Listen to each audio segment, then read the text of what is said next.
అవిద్య అనేది మానవులకు పుట్టుకతోటే వస్తుంది. ఎందుకని? మనస్సుతో పుడతారు కాబట్టి.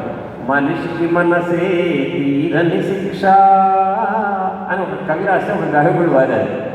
అక్కడ పాట పాడుకోవడానికే ఉపయోగిస్తున్నాం తప్ప మనిషికి మనస్సు అనేది ఒక తీరని శిక్ష పెట్టాడు. ఆ మనస్సు దేనికి? అది దేనికి పుట్టినిల్లు? కథ నడుస్తుంటే మధ్యలో ఎక్కడ వచ్చినప్పుడు చెప్తా.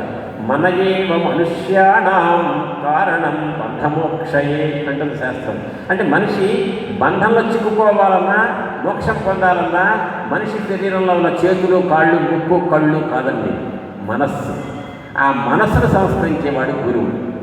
శరీరానికి రోగం వస్తే ఎంబీబీఎస్ డాక్టర్, ఎంఎస్, ఎండీలు బాగు చేయొచ్చు, కుదిరించవచ్చు రోగాన్ని. కానీ మనసుకు రోగం వచ్చింది. ఈ మనసుకు వచ్చిన రోగాన్ని శంకరాచార్యుల వారి కనకధార స్తోత్రం ఇందులో చాలామంది చేస్తుంటారనుకుంటా.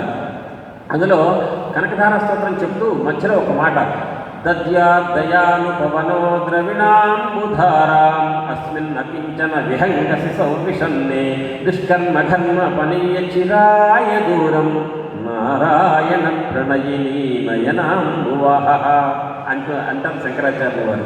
అంటే కొన్ని జన్మలుగా పాపపు కర్మలు, పుణ్యపు కర్మలు చేసుకొని, పుణ్యకర్మ అంటేనే సుఖం, పాపపు కర్మలకు ఫలితం అంటే దుఃఖం.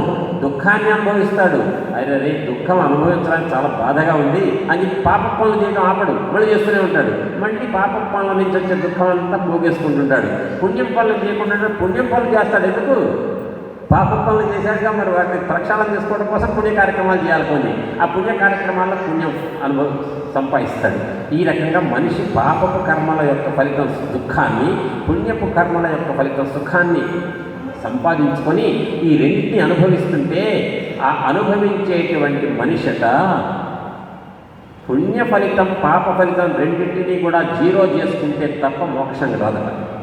కాబట్టి మోక్షం పొందాలంటే పుణ్యపు ఫలితం, పాప ఫలితం రెండు పోవాలి, రెండు జీరో కావాలి. ఈ రెండు జీరో అయినప్పుడు మాత్రమే మనిషికి మోక్షానికి ఆస్కారం ఉంది. ఏ ఒక్క ఫలితం మిగుల్చుకున్నా కూడా మనిషికి సద్గతి లేదు. రెండు ఫలితాలు జీరో కావాలంటే మనసు సంస్కరించబడాలి.